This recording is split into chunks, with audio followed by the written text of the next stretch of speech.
When you buy a new build property, there can sometimes be incentives provided by the builder or developer in order for you to buy that particular property or that plot.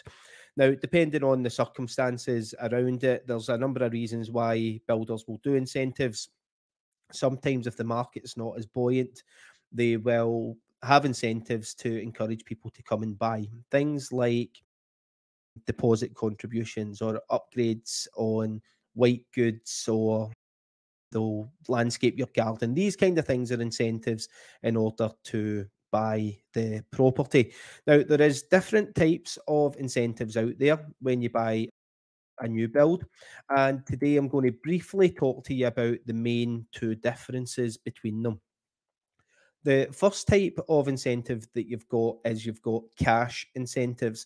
This is when the builder is physically giving you money towards something that you can then use and save you money, where this could be things such as a deposit contribution. So what can sometimes happen when buying new builders? But I remember a while ago during COVID, a lot of the builders were doing public sector or NHS 5% deposits.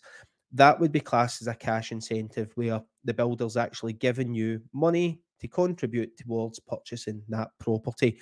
It can also be things such as paying solicitor costs or stamp duty costs or and tax costs, those kind of things.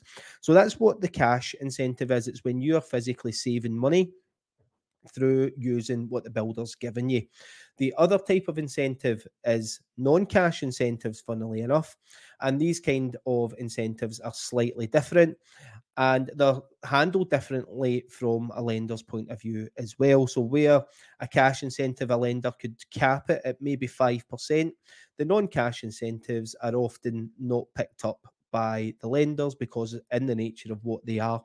So when you buy a house, you would expect the new built house to have a functioning kitchen. A non-cash incentive could be something along the lines of, we will upgrade your kitchen to bespoke worktops and bespoke fixtures and fittings, for example. So that's something that you may have paid for, but it's something that you were already getting with the house, and they're upgrading these things for you. Things like flooring throughout the property, you would expect when you buy a new build for it to be floored. Sometimes it isn't, but so some builders will put a non-cash incentive in and they will floor that property for you.